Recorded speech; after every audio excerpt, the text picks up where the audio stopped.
we're very lucky to have you all here today. We understand that you are here advocating for Ukraine at this very critical moment, and you just returned from meetings at Parliament.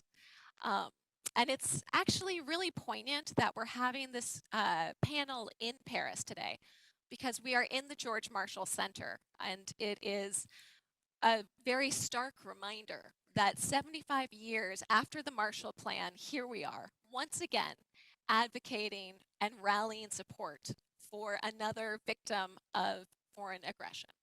So thank you for being here. Now, the way this panel will work is we will have a 40-minute panel followed by breakout rooms. Each one of our panelists will join a breakout room, and you can join the breakout room with them for a more in-depth discussion. Please leave your microphones on mute in the meantime. This session is completely on the record. And if you have any further press inquiries, please note the email address in your invitation. And now, let's get started. So, Hannah, if you don't mind, let's start with something that is on everyone's mind right now, which is how is the situation in Ukraine?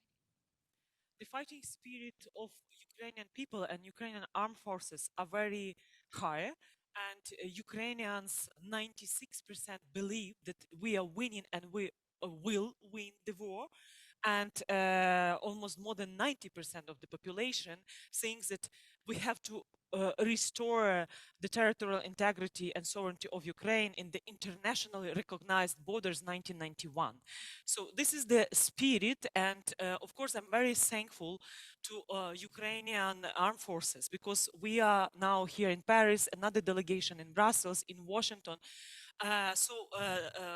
We are advocating to have more weapons, tougher sanctions, and international tribunal documentation and all the process. So, but I think we have also mentioned that our Western allies from Ramstein coalition also, they are bringing even more hope that victory of Ukraine will come faster. So situation in Ukraine also with almost 10 millions of IDPs demands us to receive more financial support to secure payments for armed forces and also for all social needs. And let me also express our gratitude that Ukrainians which are now abroad, that their hospitality of all nations are really so high. And here in France, or during our meetings in Senate, in the Parliament of France, almost everyone mentioned that in their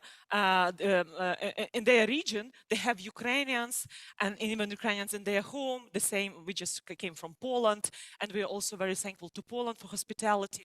And all our Ukrainians which are abroad, they are now learning a great experience, and it's another way of integration, because we are here to advocate for the candidate status, and we do hope that in June Ukraine will receive candidate status in the EU, and this will be another, not just symbolic, but it's also another step forward towards a Euro integration of Ukraine, because we submitted all a questionnaire and we met all criteria.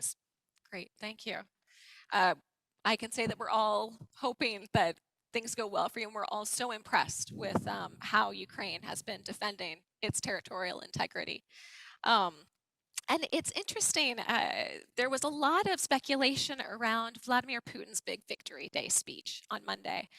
And there was a lot of talk afterwards about it being almost anticlimactic. A lot of people were speculating about things that would be announced or big things that would happen. What are your thoughts on that, Hannah? How do you interpret that speech?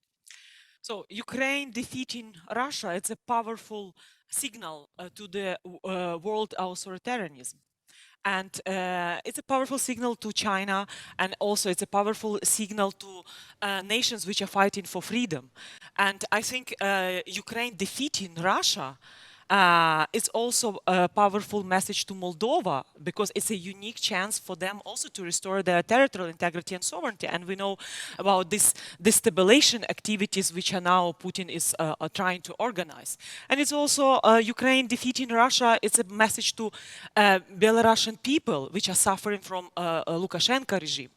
And also, I would say that Putin knows that his full-scale escalation against Ukraine weakened Russia, and also one day he will be together with his regime under the international tribunal. And I think Russian armed forces are very demoralized. The losses are very high, and I think he was very weak, and even the absence of the General Gerasimov is another signal that Russians' idea to return Ukraine back to the Russian sphere of influence failed. And I think we are living in the historical times when, because it's for last 300 or 300 years or three centuries, we've seen Russian aggressive behavior from Moscovia, Soviet Union, and now Russian Federation. So I think we should start continue economic pressure, which includes oil embargo. And also here in Paris, we discussed how to meet and propose FATF to include Russia in the black list, and because also how to impose tougher sanctions on Russian military industry.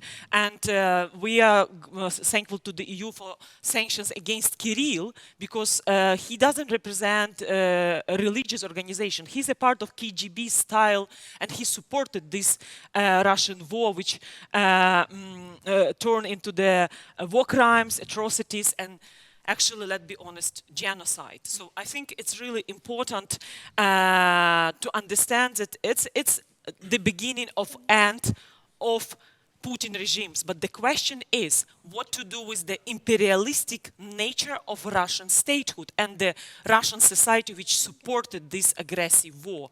And I think victory of Ukraine, it's also important that never again totalitarian regimes in 21st century would never happen. So it's not just about Ukraine restoring internationally recognized borders. It's spiritual victory because it's about civilizational war. It's about values that Ukrainian armed forces, but de facto truly European armed forces, defending values, dignity, and stopping Russians, the devastation is not going beyond the Ukrainian borders. Yeah. And speaking of Russian expansionism and Ukrainian borders, Leo, do you have anything to say from the Moldovan perspective? Well, all the countries are concerned certainly that Russia's appetite goes far beyond Ukrainian borders these days, and I think the best we could do is to mobilize an international effort, an international response to Putin's invasion in Ukraine and in Eastern Europe. That's what we do, and we've seen that there are signs of hope, basically, that this is happening right now. We see that Ukraine is armed, because a democracy should be armed in order to defend its freedom. And we have a situation when, Ukraine and some other countries may still lose, but Russia cannot win anymore, because the red lines which Putin crossed in Ukraine, I think, are not tolerable by anyone who could even think to accept what Putin does in Ukraine. So I think we are in the moment when we have to address all of these issues and think about how Ukrainian victory can change forever the region we are part of. We are in such a symbolic place today, where the Marshall Plan for Europe was signed. And we are thinking that this is the right direction to think about with Ukraine and Eastern Europe as well. And the mobilizing factor, the mobilizing tool for this would certainly be the candidate status, EU candidate status for Ukraine, which offers all the ingredients for Ukraine to become a reformed country above all, but also to lead a thorough process of reconstruction after the war and modernize Ukraine. And these are all things which we will have to deal with in the coming years, I would say. But I strongly feel that we are on this path now, on the path of success. And of course, we don't have to relax because we see that Putin did not yet acknowledge that his bid in Ukraine, his aggression in Ukraine, is a failure. But this is coming, I think. Great, thank you. And Halina, one of the things that people say, you know, as a reason that Ukraine shouldn't join the EU is that, oh, it's a corrupt country, you know, and there's this image of corruption in Ukraine. And how would you respond to that? Well, to start with, Ukraine is now paving its way to become zero corruption country. And for the last 8 years, we've made gigantic steps towards that goal. And well, I can tell you that, in fact, our success in anti-corruption and judicial reforms is one of the main reasons Russia attacked Ukraine. Vladimir Putin is not even hiding that.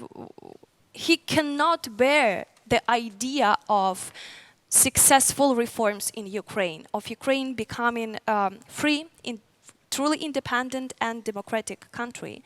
In his address to Russian people on February 20, Vladimir Putin specifically mentioned Ukrainian judicial reform, Ukrainian anti-corruption reform as a reason why Russia is attacking Ukraine. Vladimir Putin mentioned that Ukraine is now reforming the High Council of Justice and High Qualification Commission of Judges.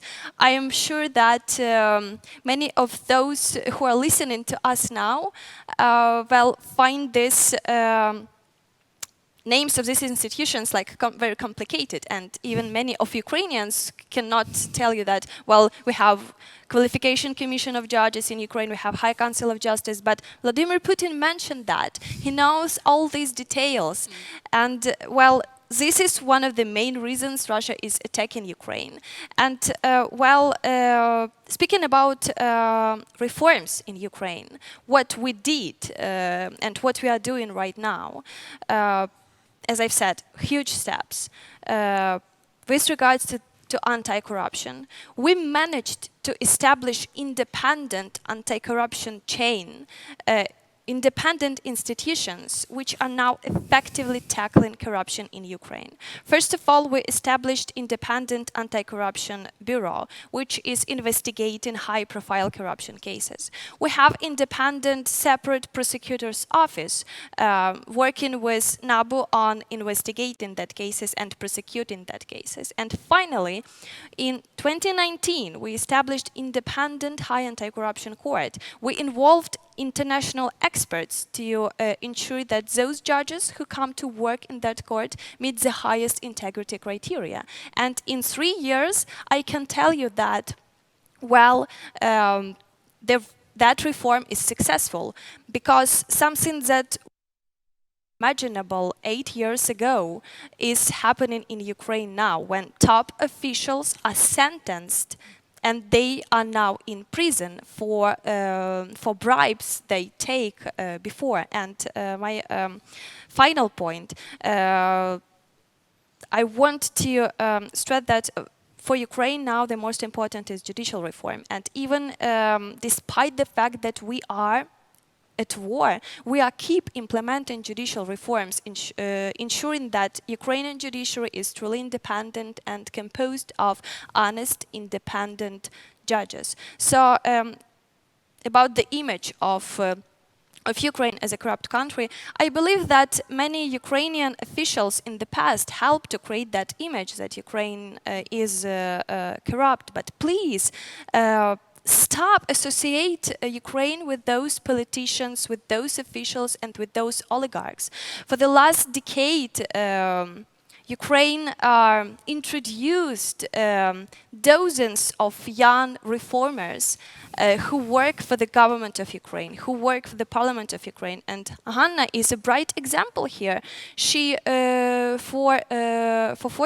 for 5 years, she has been chairing the Committee on Foreign Affairs of the Parliament of Ukraine. She is like a representative of these young leaders. So please associate Ukraine with people like Hanna, reformers that are now working hard to make Ukraine truly democratic country. And may I just to add, because I think it's really important, because mentioning Ukrainian oligarchs, but there is one oligarch which for 8 years is sitting in Vienna, Mr. Firtash, with contacts with Kremlin and with energy gas business. So for us, reform-minded people, it is really very strange to see some demands to Ukraine to reform our system, but then within 8 years, the US could not extradite this oligarch to the US and to actually to after all investigation. So I think we have, it's and like Nord Stream 2, it's also a project about strategic corruption. And this was an invitation for full-scale war, but Schröderization of Europe.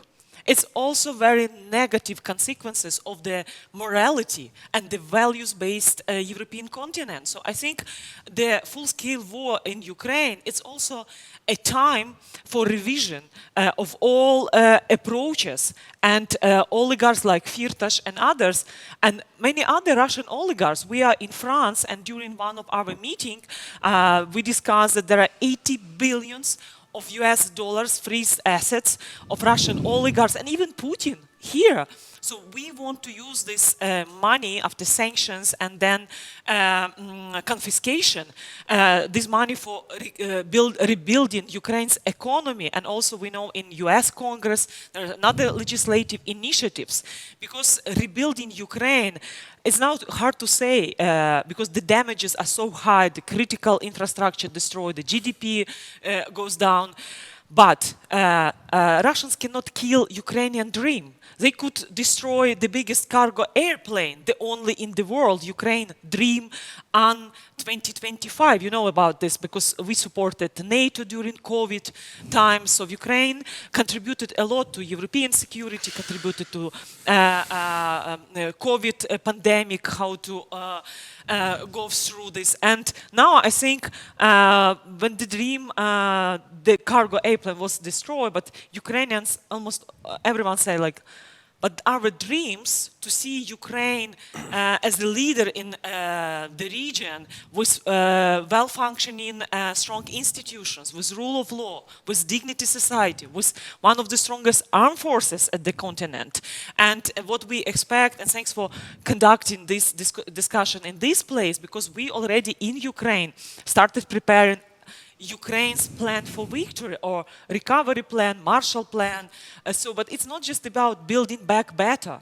It's not about rebuilding damaged buildings. Oh, no, it's about bringing this spirit of democracy, dignity in each town. And let's also mention about Ukraine as a breadbasket of Europe, because one of our mission here in Brussels and other capitals to receive more political readiness of Western countries to unblock Ukrainian ports in Odessa, in Mykolaiv, and to allow Ukraine to export agriculture products, wheat, corns, and to feed the world. You know, in last century, Stalin organized man-made famine, Holodomor genocide, and now Putin, through the full-scale escalation, is unblocking Ukrainian ports, stealing Ukrainian wheat, John Deere's. So he's also created a global hunger threat for countries in North Africa, in Middle East, in Asia. And I think it's really important now to unblock the Black Sea to conduct demining with UK, US, France, and countries from the Black Sea region, Romania, Turkey. And we cannot allow Putin to make Black Sea as a Russian control lake. Never. Like, remember last year, the UK Navy Defender, how they defend the freedom of navigation. So now this exercise in international waters in the Black Sea and Ukrainian territorial waters should be repeated, because it's not just about protecting Ukraine from the Black Sea, it's about providing the world with agriculture products. And I visited just 3 weeks ago Ukraine, my village where I was born, Hanachivka, 40 kilometers from Lviv, and then Kiev, and I made several statements like, when Ukrainian, the bravest army in the world, defending freedom and democracy, we should take everyone in Ukraine spades, and every inch of Ukraine land should be with seeds, because we have to predict and to be prepared for winter season, to protect critical infrastructure objects, also to think about fuels, also with gas and energy supply, to build an interconnector with Poland, and heating seasons, and of course to have products that IDPs and others will have enough food, and never again Holodomor or hunger happens in Ukraine and also in the world. Yeah, it's a very important point, and I think that a lot of people around the world are very concerned about global food security right now. And I am curious, does that mean that Ukraine has been able to continue producing? Have they been able to plant their crops or your crops? Of course, the planting season is at risk in the territories which are in southern of Ukraine and occupied by Russians.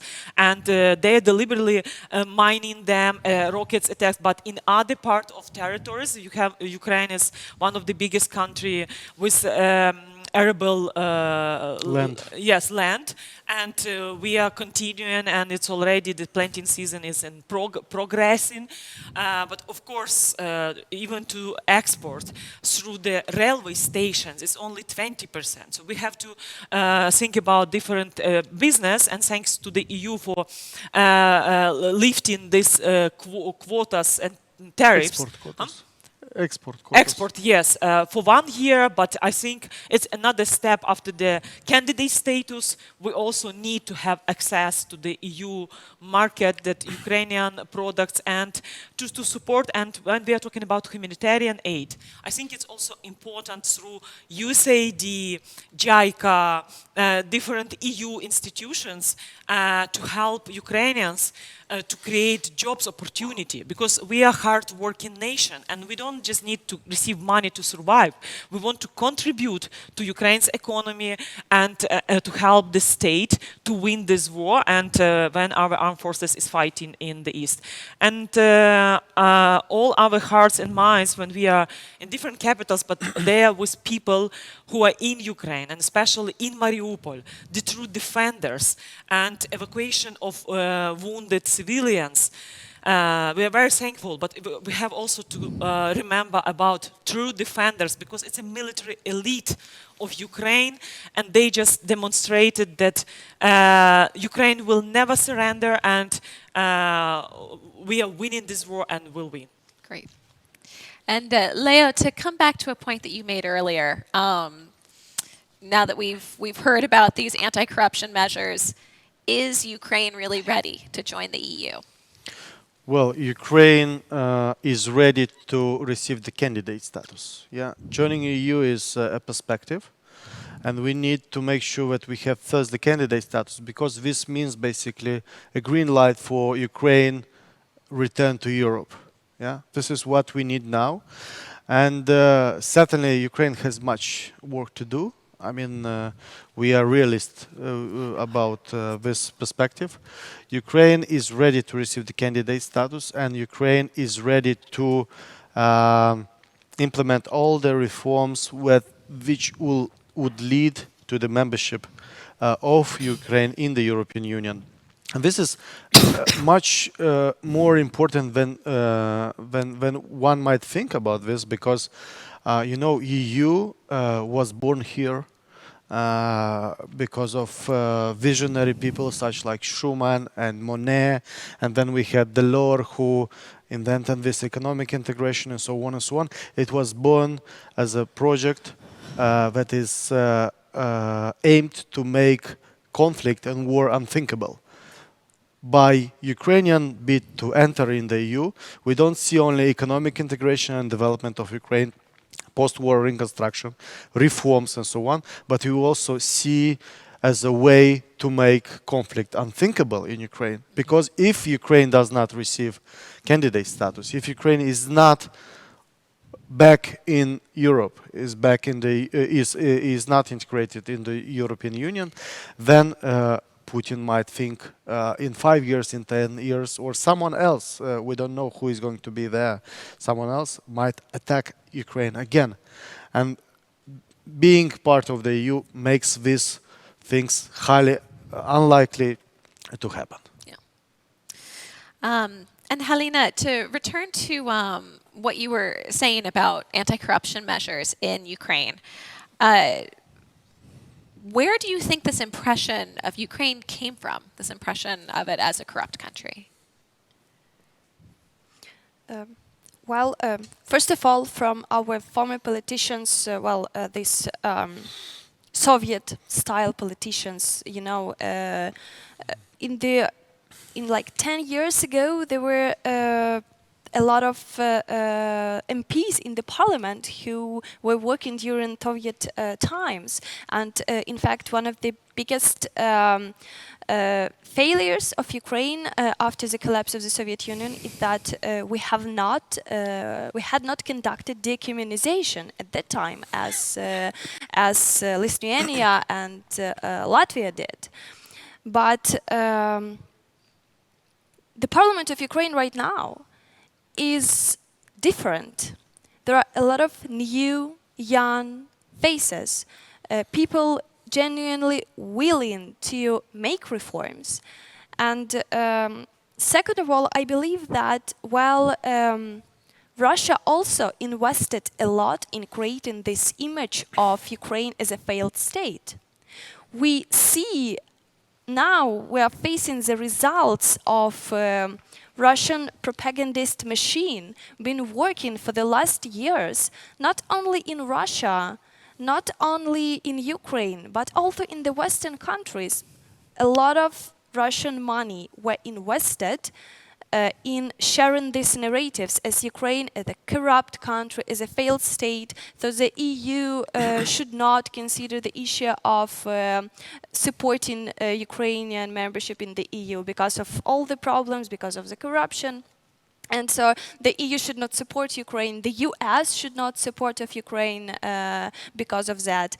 And well, to some extent, we can see now that, all the efforts were effective. Again, I'm calling everyone, please do not associate Ukraine with oligarchs, with corrupt politicians, because we really have done a lot. We established independent anti-corruption institutions that are really working. We're now implementing judicial reform, and importantly, Ukraine has invented unique solutions in terms of anti-corruption, in terms of judicial reform, because while Ukraine, as other countries in Eastern Europe, are transitional democracies, meaning that those solutions that have worked for Western European countries, they do not work in Ukraine, because of our Soviet heritage, because of corruption, because of poor ethics of many officials of Ukraine. So we invented unique solutions, which is establishing independent institutions with the involvement of both civil society and international experts. And we now see that other countries in the region are following Ukrainian experience.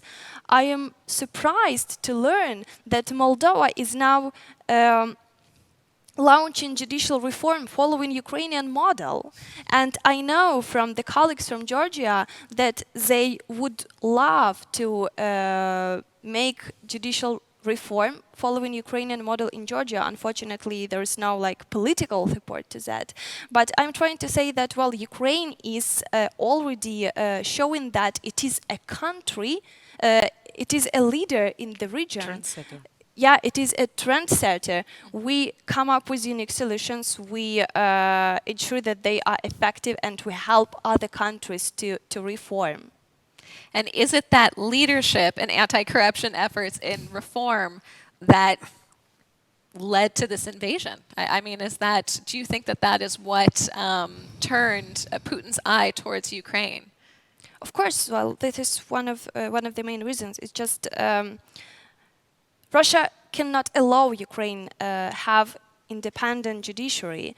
Russia cannot allow Ukraine defeat corruption within the country, because that would mean that, well, Russia won't be able to control Ukraine using dependent and corrupt judges. That will mean that, well, Ukraine being able to defend the interests of both its citizens and foreign investors, that would lead to economic prosperity of Ukraine. So this is something Russia cannot allow to happen. This is why they attacked Ukraine, and this is why we are keep continuing the reforms, because it is a matter of our future, of our security. And when we see how Russia is moving from authoritarianism to totalitarianism, so successful example of Ukraine with strong institutions, with freedom of speech, with resilient civil society, and even the salaries in Ukraine is higher than in Russia. So then one day Russian citizens will start asking, why do we need such a leader, I would say, which when we are suffering, becoming more poor, and all resources are in the pockets of Russian oligarchs in France, in UK, in Austria, and other nations. So this is why the successful models in anti-corruption is existential threat for Putin's regime. And of course, this was why Putin mentioned National Anti-Corruption Bureau, Agency of Prevention Corruption. So it seems like they were monitoring all these years and knowing that, like Hala mentioned, Ukraine is moving to zero corruption. There will be many efforts from civil society, from Ukrainian people, but definitely knowing that there is less corruption in Ukraine, there is less opportunity for Putin to bribe people. And I think after victory and with the recovery plan as an instrument also towards membership perspective, strengthening our institutions and reforms agenda, I think it's also important to have like this Marshall Plan for post-war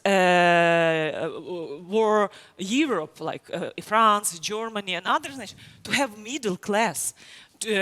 Which will be fighting with, at that time, communistic ideology, and also I think in Ukraine it's also to demonstrate this trendsetters leadership for other countries which are suffering from authoritarian leaders, not just in European continent.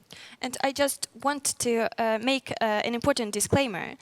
Well, I am representing one of the leading NGOs in Ukraine advocating for anti-corruption and judicial reforms. And in Ukraine, we are very well known for our tough and sharp critics of the government. So when I'm saying that we are having progress with the reforms and we are very successful, I really mean that, because as a civil society, we put a lot of efforts to ensure that. Of course, this way there were a lot of rollbacks, a lot of obstacles, and well, it was not the easiest task to have this political consensus on the idea that we have to establish anti-corruption court, that we have to involve international experts in the process of assessing the integrity of members of Ukrainian judiciary. But we achieved that. So this is something I am, as Ukrainian, is proud of. Great, thank you. Unfortunately, that's the time that we have left for the panel, but thank you so much. And all of the panelists will now be going to breakout rooms where you can continue one-on-one conversations, ask all of the questions that you want directly. Everything remains on the record. So if you would look on your screen, there should be a little button where you can click and select a breakout room, and each room will be labeled with the panelists' names. You are also able to switch to different rooms if you would like to talk to multiple panelists. But before, we would like to thank special gratitude to the US role, and especially for Lend-Lease, and the Congress is adopting new legislation, will be bringing us more money, because democracy should be equipped with advanced NATO standards weapons. Great. Thank you so much. Thank you. Thank you.